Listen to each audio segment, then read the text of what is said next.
Navsanket news, अचूक आणि निर्भीड बातमीचा नवसंकेत।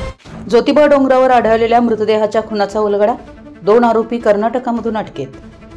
ज्योतिबा डोंगरावर आढळलेल्या अज्ञात व्यक्तीच्या खून प्रकरणाचा थरारक उलगडा करत कोल्हापूर स्थानिक गुन्हे अन्वेषण शाखेनं 2 आरोपींना कर्नाटकातून अटक केली आहे। ही यशस्वी कारवाई पोलीस अधीक्षक महेंद्र पंडित यांच्या मार्गदर्शनाखाली पार पडली। दिनांक 19 एप्रिल 2025 रोजी गिरोली ते ज्योतिबा मंदिर रोडवरील यमाई मंदिराच्या पायथ्याजवळ अंदाजे 45 ते 50 वयोगटातील अज्ञात इसमाचा मृतदेह आढळून आला।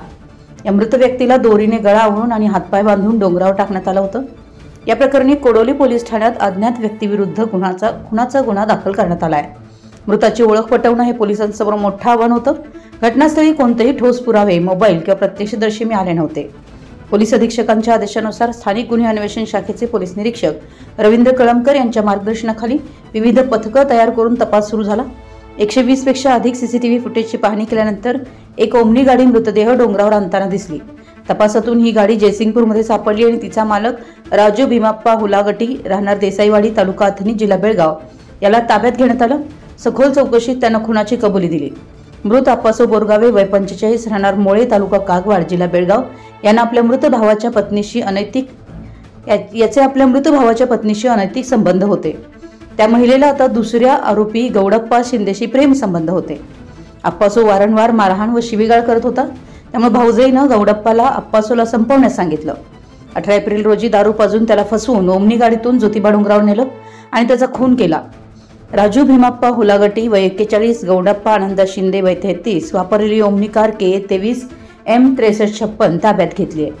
ही कामगिरी पोलीस अधीक्षक महेंद्र पंडित, अपर पोलीस अधीक्षक निकेश खाटमोडे, डॉक्टर B धीरज कुमार, शाहूवाडी विभागाचे उपविभागीय अधिकारी आप्पासो पवार यांच्या मार्गदर्शनाखाली पोलीस निरीक्षक रवींद्र कळमकर, उपनिरीक्षक जालिंदर जाधव, संतोष गळवे तसेच अंमलदार हिंदूराव केसरे, सुरेश पाटील, रोहित मर्दाने, राजू कांबळे, रुपेश माने, राम कोळी, वसंत पिंगळे, सतीश जंगम, बालाजी पाटील, कृष्णात पिंगळे, प्रशांत कांबळे, अरविंद पाटील, अमित सरजे, हंबीर तिगरे यांनी केली आहे।